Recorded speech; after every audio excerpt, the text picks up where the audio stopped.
Алиевич, сиз өзүңүз врачсыз да. Анан ушул кесиптин ээси катары айтсаңыз, канткенде биз калктын саламаттыгын жакшыртабыз. Кандай сунуштарыңыз бар? Эмнени өзгөртүш керек? Туура, биздин эми баягы мен медицина кызматкери катары ошол тармакта иштеп келген адам катары мындай биздин бүгүнкү медицинабыздын акыбалына өтө мындай кайгыруу менен көңүл бурам. Анткени мына чындыгында бизде ошол медицина тармагы жылдан жылга артка карап кетип жатат. Мен ойлойм, мына бүгүнкү күндө министр тарабынан жүргүзүлүп жаткан, биздин урматтуу президентибиз Садыр Нуркожоевич тарабынан медицинага көрсөтүп жаткан колдоолордун негизинде медицина алдына жылат деген менде ой пайда болду. Анткени мына бүгүн биз ошол милдеттүү камсыздандыруу, медициналык камсыздандыруу бөлүмүнүн бюджетин карап жатабыз. Мына бюджетте божомол менен жылдан жылга өсүү темпи байкалыптыр. Эгер ошондой өсүп бара турган болсо, биздин элибиздин саламаттыгына керектүү дары-дармектерди алганга, керектүү медициналык жабдыктарды алганга, жана ошондой эле керектүү баягы лабораториялык диагностикалык изилдөөлөрдү жүргүзгөнгө каражат мындай керектүү өлчөмдө бөлүнүп калат деген ойдомун. Биз эми баарыбыз жапа-тырмак ушул ар бир адамдын, депутат эле эмес, ошол эле министрдин, жөнөкөй адамдын ою бул биздин элибиздин саламаттыгы. Анткени дени сак эл өнүккөн өлкө деп бекерден айтпайт. Биз баарыбыз ошол багытта биздин ушул медициналык жардам көрсөтүүнүн сапатыны өзгөртүүгө, жакшыртууга жапа-тырмак жакшы ниет менен аракет кылсак, мен ойлойм жакшырат деген ойдомун. Мына быйыл ММК фондунун бюджети 20 миллиард сом деп бекитилип атпайбы? Анан ушу жарандардан сурасаң, ооруканага барганда ошол фонддон пайдаландыңбы десең, дайыма жок, биз кадимкидей төлөйбүз дешет да. Бул боюнча сиз эмне дейт элеңиз? Туура, эми көпчүлүк учурда баягы ошол эле больницаларда кээ бир мезгилде оорулуулардан акча алган фактылар бар. Аны жок деп айтыш өтө кыйын. Эми негизинен жанакы жерде бул медициналык камсыздандырууга төлөгөндө ал жерде жабайы жеген тамак ашы, жүргүзгөн баягы лабораториялык изилдөөлөрдү, кээ бирки дарылар баягы эң керектүү дарылар гана киргизилген. Баягы кымбат дарылар, анан кымбат баягы лабораториялык изилдөөлөр чындыгында ал жерге камтыбай калган. Мунун баары эми биздин каражаттан көз каранды экен. Динара Ашимовна, сиз мына жогорку кеңеште социалдык маселелер боюнча комитетти жетектейсиз. Анын ичинде ошол эле саламаттык сактоо тармагы дагы бар дегендей. Анан ушул тармакта абдан көп проблемалар бар экени бүгүн айтылып жатат. Сиз ушу кыргыз медицинасын бир аз көтөрүү боюнча өзүңүздүн сунуш пикирлериңиз же болбосо көз карашыңыз бар чыгар, айта кетсеңиз.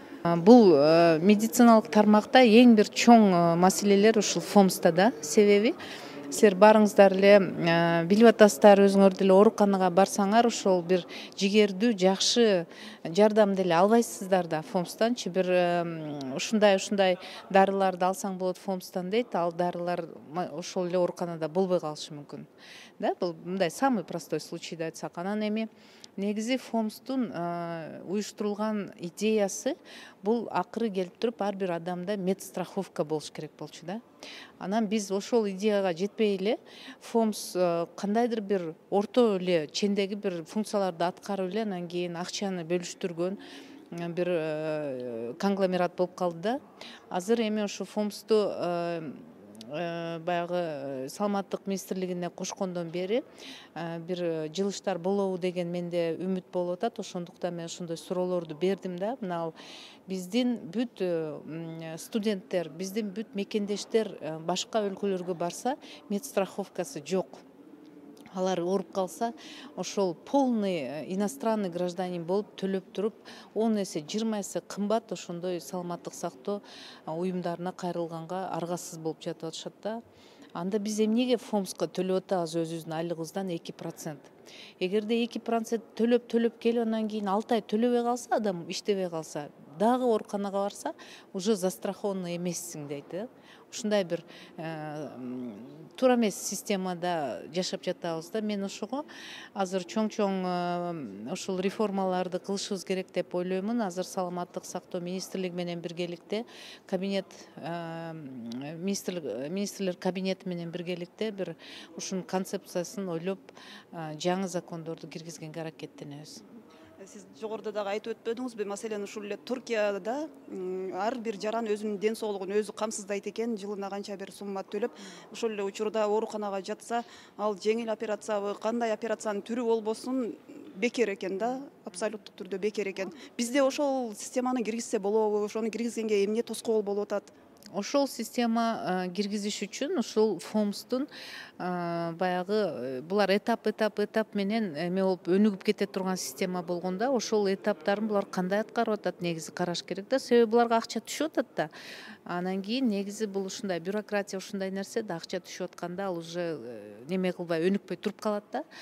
Этап менен булар ар бир этабындагы өзүнүн ошондой маселелерин аткарып өнүгүп кетиш керек. Анан кийин ошого анализ жүргүзгөн адам болгон эмес да буларга. Эми мен ойлойм, азыр ушундай учур келди, анализ жүргүзүшүбүз керек. Марлен Абдрахманович, бүгүн парламентте ММК фондунун бюджеттери каралып жатат. Негизинен эле ушул кыргыз медицинасындагы реформалар тууралуу сөз болуп атат. Ушул министр Алымкадыр Бейшеналиевдин реформасын колдоп жатасыздарбы? Кайсыл жагын колдоп атасыздар же болбосо кайсыл жагына каршы чыгып атасыздар? Эми мен азыр ошол министрге дагы, анан кийин вице-премьер-министр Байсалов Эдилге дагы мырзага кайрылып кеттим. Мен эми айттым, биринчи кезекте мен медик эмесмин, бирок жөнөкөй жаран катары анан болуп аткан жөнөкөй эле специалист болбосок дагы көрүп аткан нерселерге кайгырып жатканымды анан ошого жууп алганга аракет кылдым да. Мисалы айттым, 17 миллиард ФОМСка эле 17 миллиард акча берип атабыз. Бул деген түздөн түз ушул жарандарга бекер дарылоо максатына бара турган акча. Бирок реалдуу түрдө эшикте шартыбыз кандай? Анын бардыгын эч ким жон тери менен ала албайт да. Тескерисинче операциялардын бардыгы сыртта болот. Тескерисинче ошол биздикилер жаңы технология алып келбеген негизинде бизге бир гана СССР малында мурдагы эле этап менен кесем деп эле чыгат, операция кылам деп эле чыгат. Мен бир мисал келтирип кеттим, ушул опухоль, баштагы опухоль боюнча бизде эч кандай бир оборудование жок экен. Бизде мурдагы эски боюнча эле кесет экенсиң дагы, анан лотерея же жашап кетесиң, же жашабай кетет экенсиң да. Ал эми башка мамлекеттерде жарандар өз көзү менен көрдүм, ошол барып Малайзияда лазерный оборудование менен ошол опухолун жок кылып келиптир. Россияга барып атомный оборудование менен жок кылып келиптир. Эмне үчүн ушуларды биз албайбыз? 17 миллиард жылына канча жылдап келатат. Жок дегенде бир жылда бирден да алып койсок, бир топ ушул нерселерди өзүбүз кылып калат элек. Жаланган акчасы барлар бар, сыртка барып операция кылып келет дагы, акчасы жоктор карапайым эл биякта калып калат деген суроого жооп беришти. Ушул этапка өттүк. Ушул реформанын ушул негизинде ар жылы ушул оборудование алып атабыз. Эми Кудай буйрса көптөгөн операциялар Кыргызстаныбызда, мамлекетибизде кылат деген сөздү айтып ишендирип кетишти. Ойлойм, буну талап кылабыз, аягына жеткизебиз. Исхак Абсаматович, быйыл ММК фондуна 20 миллиард сом акча каражаты бөлүнүп атыптыр. Сиз кандай пикирдесиз? Ушул каражат калк саламаттыгын сактоого жетиштүү элеби же кандай?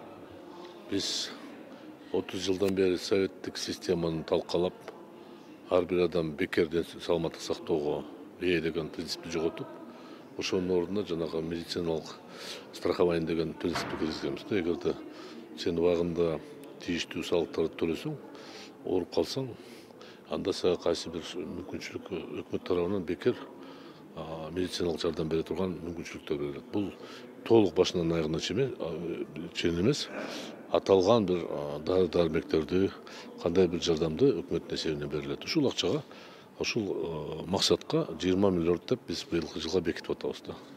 Муну реформа деп айтыш кыйын, бул негизги капиталисттик системага чала өткөндөй болгондуктан жалпы беребиз, баары бир бекер саламаттык система болуш керек. Ошондуктан көптөгөн ушул миллиарддаган акчадан баары жетиштүү деп айта албайбыз. Себеби адам ооруганда бир гана грипп менен оорубайт, бир гана жеңил оору менен оорубайт. Ал эми оор касалдарга, ооруларга анда көптөгөн акча керек. Ал ФОМСтун акчасы берилбейт ага. Ошондуктан коомчулуктан ыраазычылык күчөп баратат. Реформа деген башкача болуш керек да.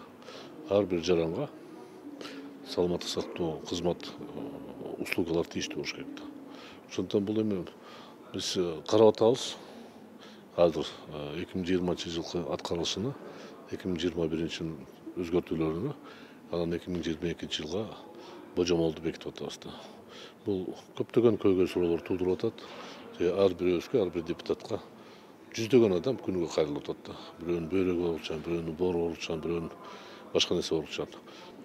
Мына бүгүн жогорку кеңеш саламаттык сактоо тармагында маселелерди түп көтөрүп жатасыздар. Анан айтсаңыз, ушу акыркы убактардагы министрден реформа кылып атам деген, сиз кандай карайсыз? Чынында реформа болуп атабы? Биринчиден, мисалы, реформа кылып атабыз дегени менен, мисалы, так түшүнүктүү эмес да. Реформанын максаты эмнеде, механизмдери кандай. Анан ошондуктан мага мисалы түшүнүксүз да. Кандай реформа болуп атат, эмне максатта, ал деген эмнени өзгөртөт, бүгүнкү күндө кандай, а реформа эмнени алып келет деген суроолорго мисалы менде жооп жок да.